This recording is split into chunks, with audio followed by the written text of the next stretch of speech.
राधे राधे। आप सभी लोगों को मेरा YouTube चैनल में स्वागत है। आज इस वीडियो में मैं आप लोगों को महर्षि गौतम से संबंधित कुछ रोचक तथ्य प्रस्तुत करने जा रहा हूँ। वीडियो शुरू करने से पहले अगर आप इस चैनल में नए हैं तो चैनल को सब्सक्राइब करें ताकि हिंदू धर्म से संबंधित जो भी वीडियो मैं अपलोड करता हूँ वो आप लोगों को मिलता रहेगा।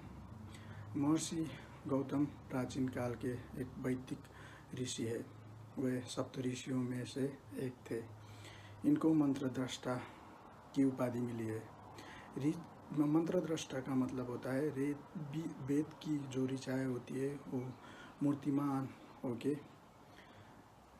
देवी रूप में प्रकट होती है और जो उस देवी रूप वेद की ऋचाओं को देख सकते हैं उसको मंत्रद्रष्टा कहते हैं। इनके नाम में महर्षि गौतम के नाम में ऋग्वेद में अनेक सूक्त है। इनकी पत्नी थी अहिल्या जो पंचकन्याओं में से एक है। आइए अब कुछ जानकारियाँ लेते हैं महर्षि गौतम के जन्म के बारे में। ब्रह्मा जी के मानस पुत्र अंगिरा और स्वदा से उतथ्य नाम के पुत्र प्रकट हुए थे। उतथ्य और ममता से एक पुत्र उत्पन्न हुआ जिनका नाम था दीर्घतमस। दीर्घतमस जन्म से अंध थे। ये बृहस्पति जी के श्राप से जन्म से ही अंध थे और लेकिन इनको गर्भ में ही सारे वेदांगना और सारे शास्त्रों का ज्ञान प्राप्त हुआ था। इसी के प्रभाव से इनको सुंदर स्त्री प्रद्वेषी प्राप्त हुई थी। प्रद्वेषी और दीर्घतमस के पुत्र थे गौतम। दीर्घतमस यानी गौतम ऋषि के पिता को 100 वर्ष की आयु में भगवान केशव की उपासना करने से सुंदर नेत्र प्राप्त हुआ था और उनकी तम गई थी कि अंधकार नष्ट हुआ था, इसलिए इनका नाम पड़ा गौतम। तो गौतम के पुत्र होने से महर्षि गौतम नाम से विख्यात हुए। गौतम ऋषि के पुत्र थे शतानंद। ये विदेह राजा जनक के पुरोहित थे और राम विवाह में एक प्रमुख पुरोहित थे। महर्षि गौतम धनुर्वेद के भी पारंगत विद्वान थे। जब ये बाण फेंकते थे तो बाण बहुत दूर दूर तक चली जाती थी, तो अहिल्या वो बाण को लेने जाती थी। पुराणों में कथा है कि एक दिन ज्येष्ठ मास में जबकि धूप बहुत तेज थी तो ये ऋषि महर्षि गौतम बाण फेंक रहे थे और अहिल्या उसको उठा के ला रही थी। तब अहिल्या माता को पैर में बहुत कष्ट हुआ, धूप के कारण से तप गई थी उनकी पैर। तो ये भगवान सूर्य से रुष्ट हुए। तो इनकी रुष्टता से भगवान सूर्य को डर सा पैदा हुआ और इन्होंने आके माता अहिल्या को चरण पादुका और छत्र दान किए। तब से ये छत्र दान और चरण पादुका दान की चलन या प्रथा चली आ रही है, जिसको दान करने में बड़ा भारी पुण्य मिलता है, ऐसा कहा जाता है। इनकी पत्नी अहिल्या भगवान ब्रह्मा की मानस पुत्री थी। अहिल्या पंचकन्याओं में से एक है। वो अपार सुंदरी थी। तो ब्रह्मा जी ने धरोहर के रूप में या अमानत के तौर पर अहिल्या को महर्षि गौतम के पास सौंपा था। अहिल्या का अर्थ होता है निष्पाप, हल का अर्थ होता है पाप, और हल यानी कि पाप की जो भाव होती है उसको हल्या कहती है, और जिसमें पाप की कोई भी भावना नहीं होती है उसको अहिल्या कहती है। ये अहिल्या जब ब्रह्मा जी ने अमानत के तौर पर महर्षि गौतम के पास सौंपा था, तब इंद्र जी इनके रूप से आकृष्ट होके, मोहित होके ब्रह्मा से इनकी याचना की थी। लेकिन ब्रह्मा जी ने तो अहिल्या को धरोहर के रूप में गौतम जी के पास सौंपे थे। गौतम जी ने एक बहुत साधना तपस्या की और एकदम संयमी थे। तो बाद में ब्रह्मा जी प्रसन्न होकर अहिल्या को भर्या रूप में गौतम जी को समर्पित कर दिया।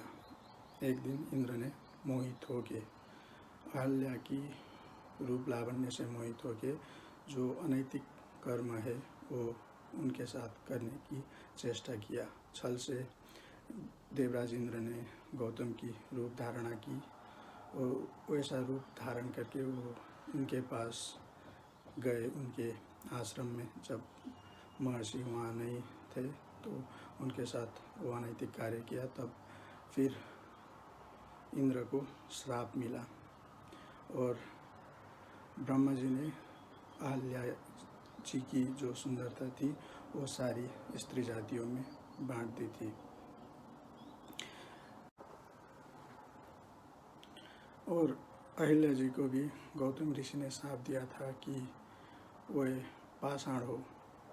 तो इन्होंने शिला रूप धारण करके बहुत साल वहीं आश्रम में बिताया। तब त्रेता युग में जब भगवान राम का अवतार हुआ तो उनकी चरण स्पर्श पाकर अहिल्या पुनः अपने रूप में वापस आ गई और अपने पति महर्षि गौतम के दिव्य लोक की ओर प्रस्थान किया।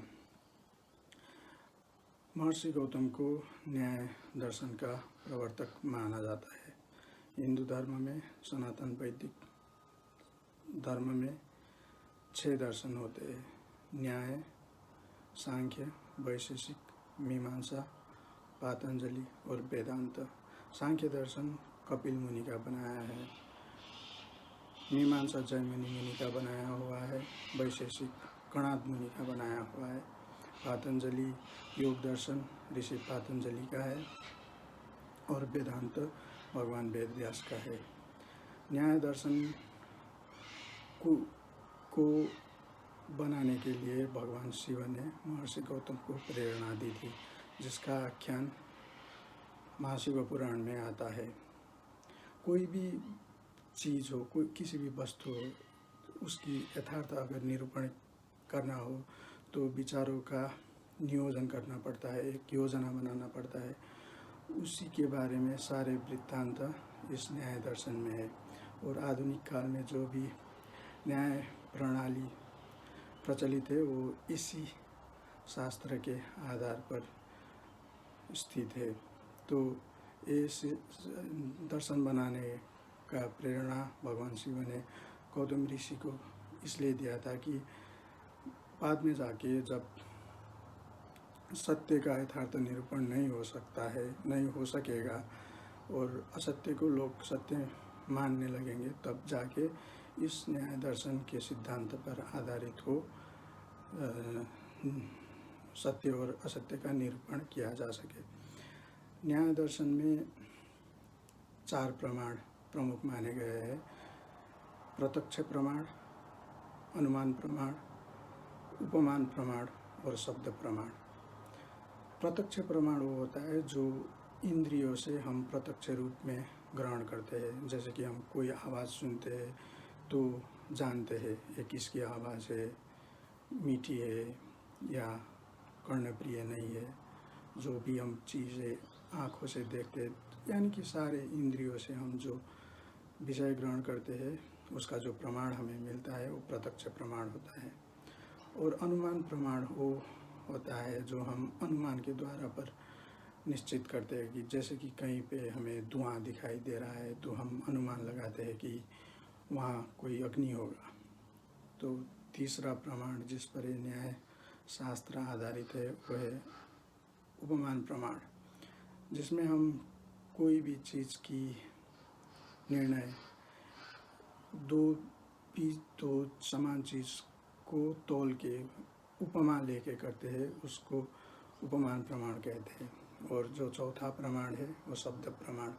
शब्द प्रमाण वेद वाक्य, भगवान के वाक्य, भगवत प्राप्त संतों के वाक्य, ये प्रमाण जो होते हैं ये शब्द प्रमाण होते हैं, क्योंकि भगवान और भगवत साक्षात्कार किए हुए जो भी लोग हैं वो भगवान के बराबर ही होते हैं, और ये जो भी बोलते हैं इनकी वाक्य प्रमाण होता है।